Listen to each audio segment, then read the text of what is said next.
Uma das diferenças entre esquerda e direita, subjetivamente, uma das diferenças subjetivas entre esquerda e direita, portanto, não uma diferença em relação à política econômica, ao que se faz com a economia, ao que se faz com o capital, mas o que nós pensamos, o que nós sentimos. A diferença entre esquerda e direita, subjetivamente, é que para você ser de direita, você não precisa pensar. Enquanto que para ser de esquerda, você necessariamente precisa pensar. Veja, pensar é uma atividade ético-cognitiva. O que eu quero dizer com isso? É que ela está envolvida com o conhecimento, relativamente. Mas o centro do pensar é ético, porque ele é sempre avaliador. Tanto é que nós falamos isso, né, no nosso dia a dia, quando uma pessoa erra uma conta, a gente não diz para ela, pare para pensar. A gente diz para ela, corrija, você errou. O resultado não é este. Você precisa aprender. Em outras palavras, você remete à cognição, ao ato de conhecer.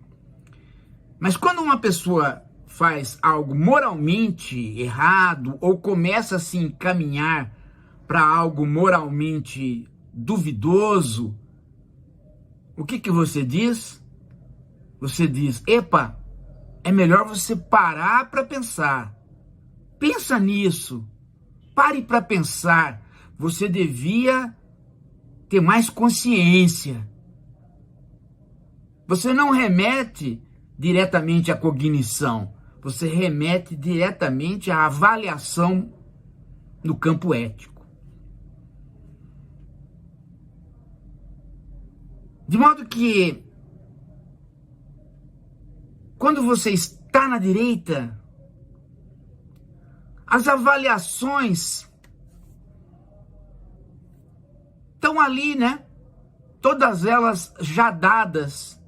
Mas para você sair da direita, que é o senso comum, ou seja, para você reavaliar, aí você tem que parar para pensar. Essa é a diferença.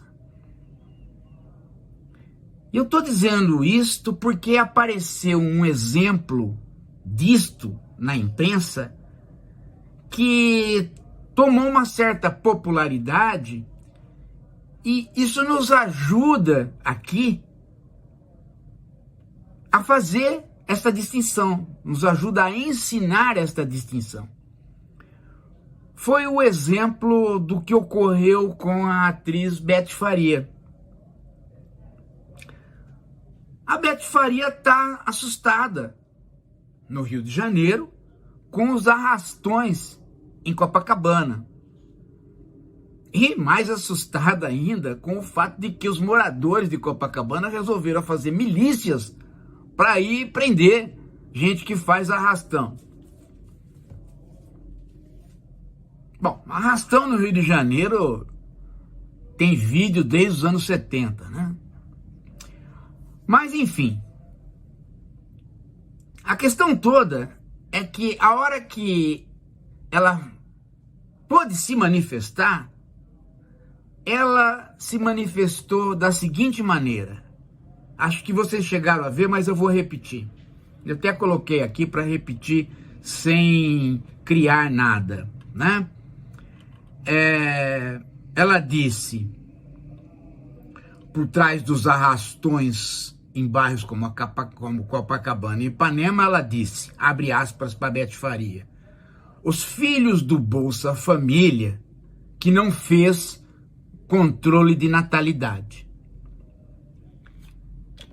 Imediatamente, a internet reagiu, né?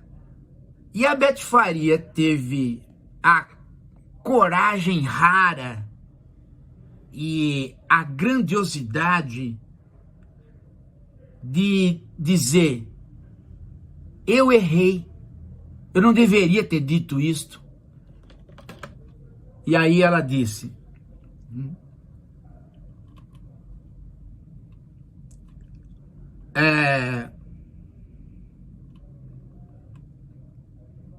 eu estava com ódio das violências cometidas e não escrevi que o país precisa de escolas de tempo integral para eles não irem para o crime. Realmente foi muito errada a minha declaração e deu chance para o ódio latente.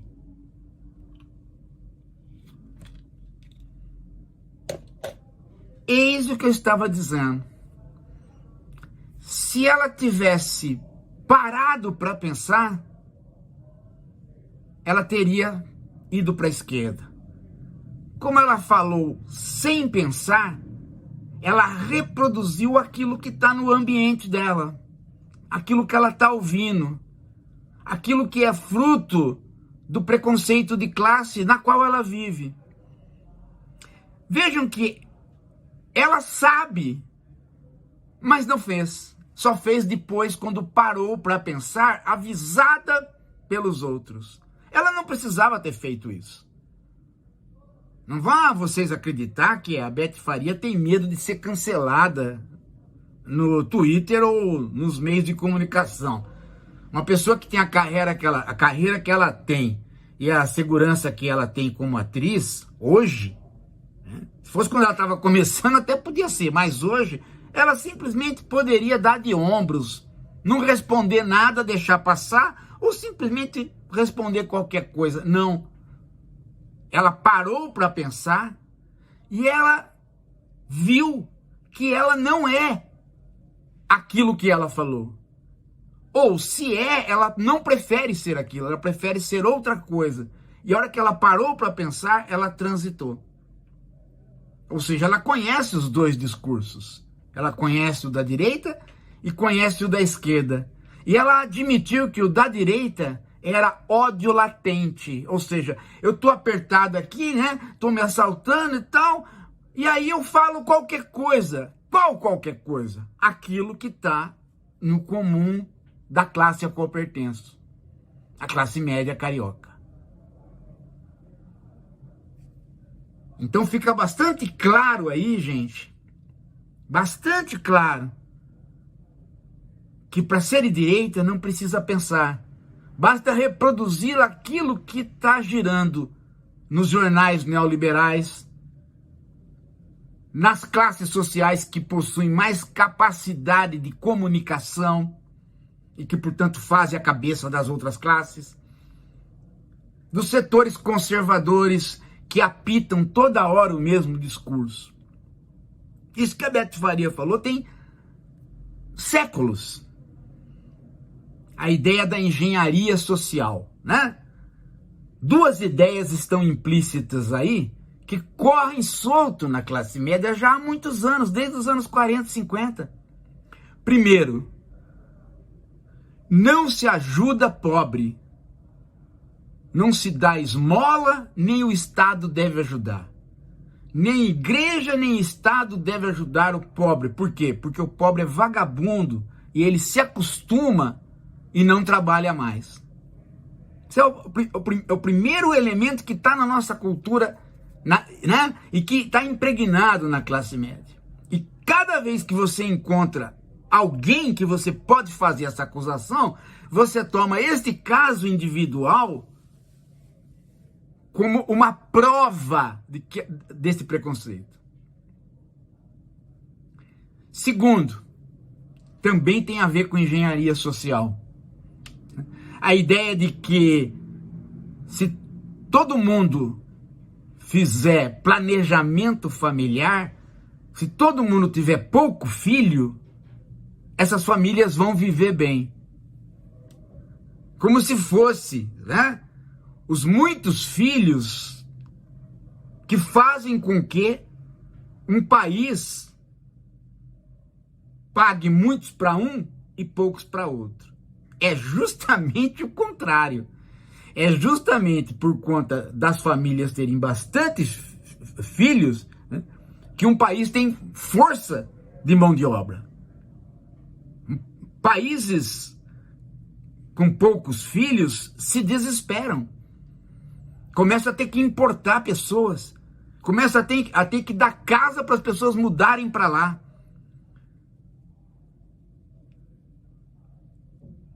Então, quando você pega uma família, né,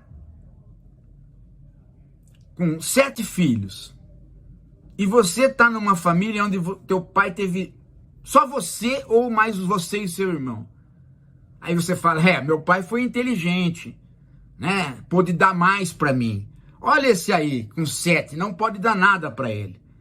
Você faz a avaliação de novo individual. E você extrapola como se aquilo fosse uma prova de que vale para todo mundo. Mas não vale.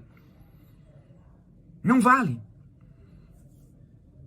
Porque se você não tem gente num país, você simplesmente não tem o polo que faz o contraponto com o capital, que é o polo trabalho.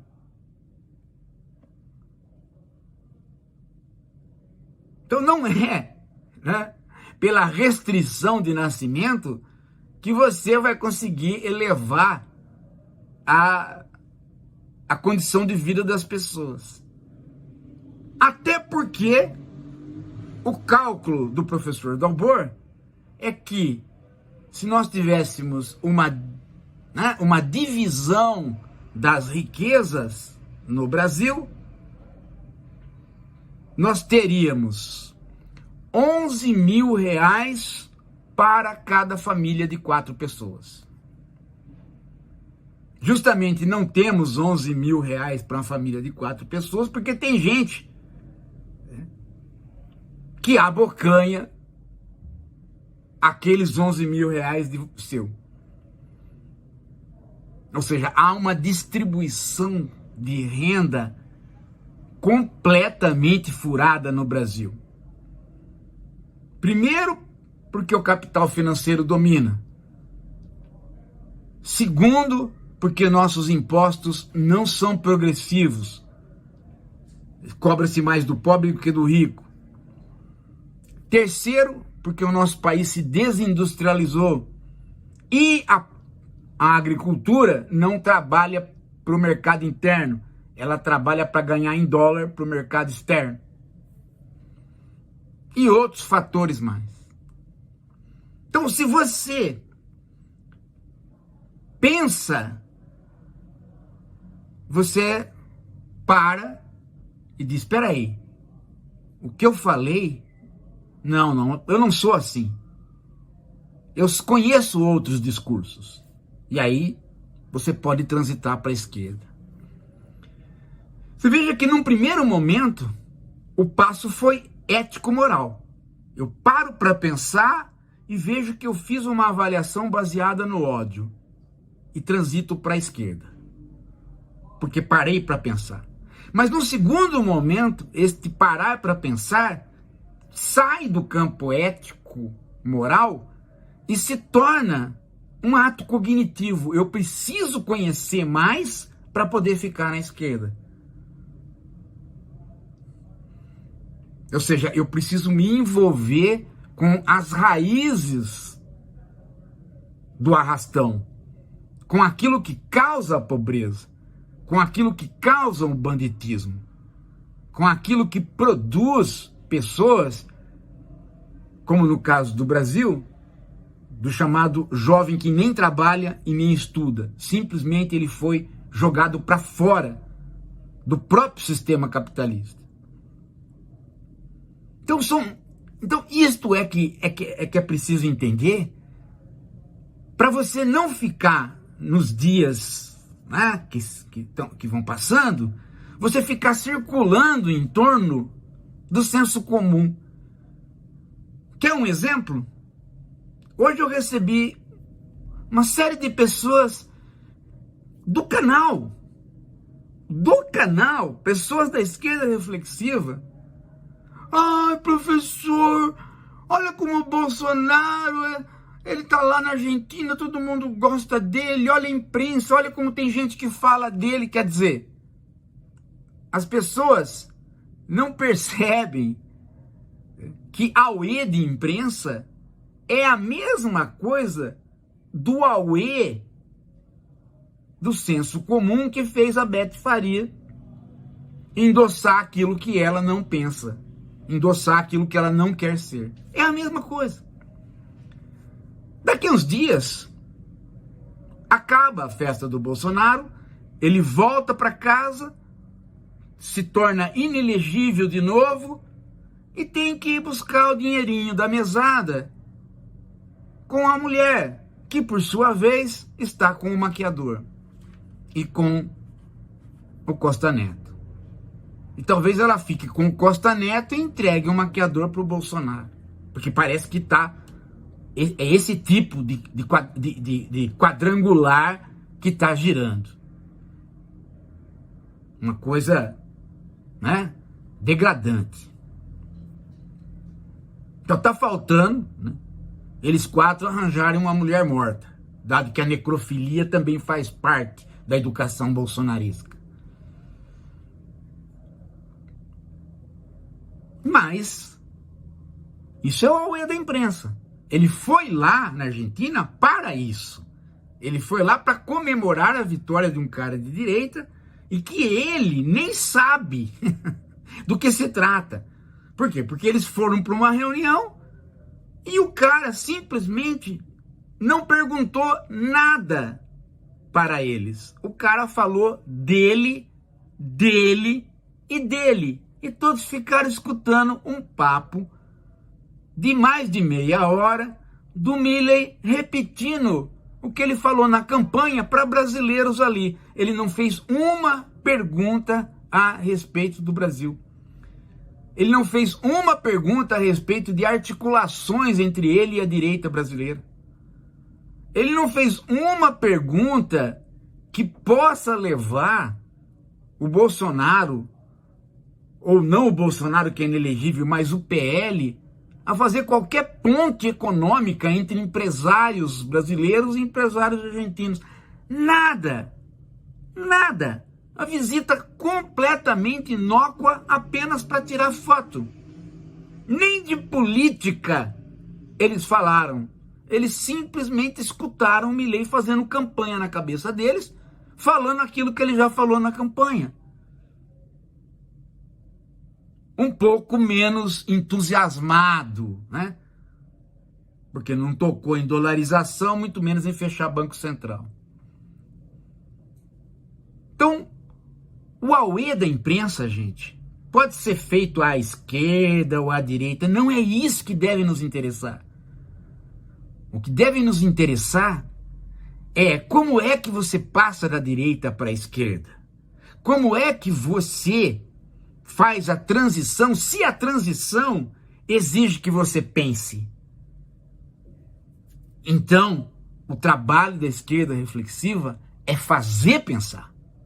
É por isso que a gente não endossa aqueles que querem ficar na esquerda sem pensar, que querem ganhar as pessoas pela propaganda mentirosa, pela propaganda do Henri Bugalho e seus micos amestrados.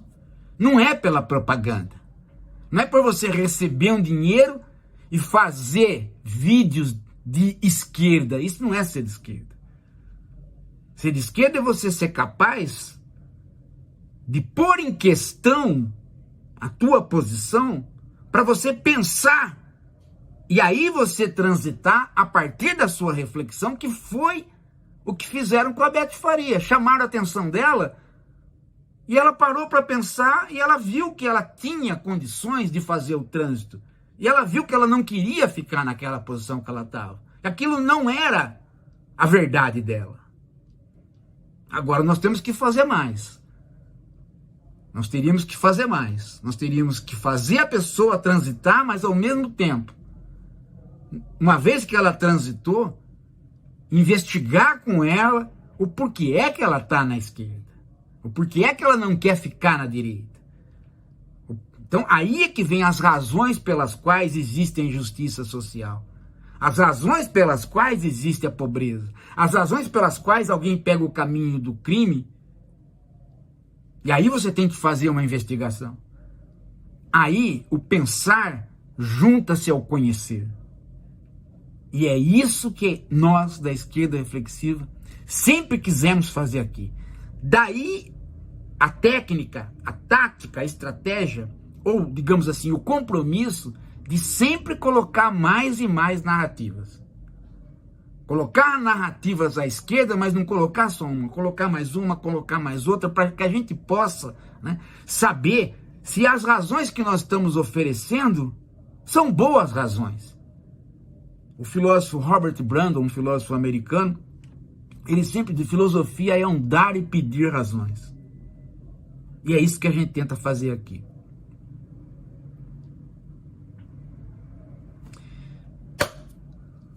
É isso. Daqui a pouco a gente volta.